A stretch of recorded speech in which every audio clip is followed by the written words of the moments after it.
নাও মা, তুমি যা যা বলেছিলে আমি সব বাজার করে এনেছি।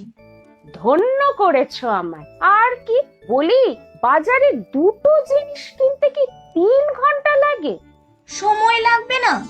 ঘুরে ঘুরে সবচেয়ে ভালো জিনিসটা তো আনতে হবে নাকি? ভালো না ছাই, নিহাত তোর বাবা একটু শহরে গেছে, তাই উপায় না দেখে তোকে বাজারে পাঠালাম। কি জিনিস আনবি সে আমার ভালোই জানা আছে। যা বোকা তুই! না গো মা, আমি সব এনেছি।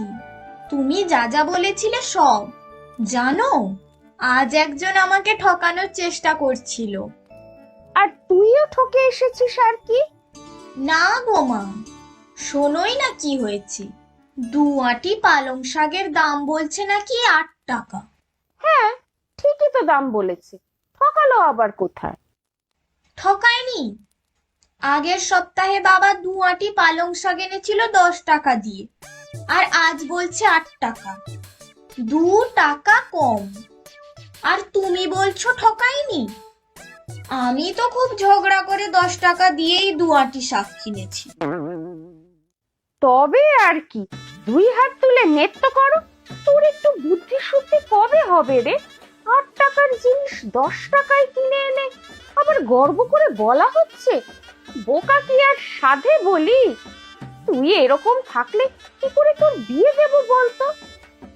আহ মা, সব সময় শুধু বিয়ের কথা বলো না তো। দেখো, আজ যদি আমি 8 টাকায় জিনিসটা আনতাম, তাহলে দোকানে 2 টাকা ক্ষতি হয়ে যেত না? হুম, আমাকে ঠকানো অত সহজ নয়। শুধু তুমি খালি আমাকে বোকা বোকা বলো। না, বোকা বলবে না, বুদ্ধির জাহাজ এসেছে। যাও এবার তাড়াতাড়ি স্নান করে এসো। খুঁকু কোথায় গো? কোথায় আবার, দেখো গিয়ে কোথাও ধিঙ্গি পানা করে বেড়াচ্ছে। কি যে করব এই মেয়েকে নিয়ে কে জানে। তুমি এইরকম করো না তো সব সময়। করব না? জানো আজ কি করেছে? তুমি নেই দেখে ওকে একটু বাজারে পাঠালাম। 8 টাকার জিনিস দোকানির সাথে ঝগড়া করে 10 টাকায় নিয়ে এসেছে। কারণ তুমি নাকি আগের সপ্তাহে জিনিসটা 10 টাকাতেই এনেছিলে। দোকানির 2 টাকা ক্ষতি করতে তার মন চায়নি। কত বড় বোকা মেয়ে একটা, ভাবো। তুমি হাসছো? আরে হাসবো না? আচ্ছা, তুমি ভাবো, আমরা সবাই আমাদের নিজেদের ক্ষতির কথা ভাবি, কখনো অপরের ক্ষতির কথা তো ভাবি না। এটাই বা কজন পারে বলো তো? সে তুমি যাই বলো, এত বোকা থাকলে চলবে কি করে বলো তো? মেয়েকে বিয়ে তো দিতে হবে। এইরকম বোকা থাকলে কে ওকে ঘরের বউ করবে বলো তো? তুমি ওসব চিন্তা করো না, ঠিক সময়ে যা হবার হবে। আমার লক্ষ্মী গরু, এইখানে একটু বাধা থাক, আমি পরে এসে নিয়ে যাব। পালিয়ে যাস না যেন। ও মাসিমা, একা একা কার সাথে কথা বলছো বলো তো? কার সাথে আর বলবো বাছা, আমার সঙ্গী তো এই একজনই, আমার লক্ষ্মী গরু। আমার সব দুঃখ সুখেরও কথা জানে, বোঝে, তবে বড় দুষ্টু। গরু নাকি কথা বোঝে? কি যে বলো মাসিমা, তা তুমি যাচ্ছ কোথায়? যাবো আর কোথায়, এই একটু পাড়া বেরিয়ে আসি। ওই দেখো, তোমার লক্ষ্মী গরু কেমন জোরে জোরে মাথা নাড়ছে, ছটফট করছে। এই রে, মনে হয় খুঁটি উপড়ে পালিয়ে যেতে চাইছে। খুঁটিটাও তো ভালো করে লাগাতে পারিনি। আমি ভালো করে লাগিয়ে দিই? আরে না না না না, তুই পারবি না।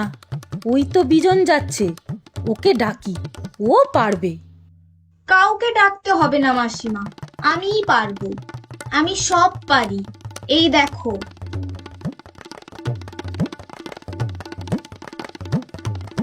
হায় হায় হায়, কি করলি, কি করলি? আমি ইচ্ছে করে করিনি গো মাসিমা। তোকে তো পই পই করে বারণ করলাম যে তুই পারবি না। সব ব্যাপারে মাথা গলানো কেন? তোমার গরুই দুষ্টু মাসিমা, আমাকে মিছিমিছি দোষ দিও না। এখন কোথায় খুঁজবো বল দেখি? হ্যাঁ, সব তোর জন্য হয়েছে, বোকা হাঁদারাম একটা। এখন আমার লক্ষ্মীকে কোথায় পাবো বল? আমার কত আদরের দুধেল গরু বলে কথা, সব ব্যাপারে বাহাদুরি, বোকা একটা। কি মুশকিল, তুমি মাসিমা আমাকেই খালি দোষ দিচ্ছ। দোষ দেব না তো কি পুজো করব? তুমি মনে হয় ভালো করে খেতে দাও না, তাই ও পালিয়েছে। কি বললি? আমি খেতে দেই না? এত বড় সাহস তোর? দাঁড়াও দাঁড়াও, চিৎকার করো না, চলো খুঁজি দুজনে মিলে।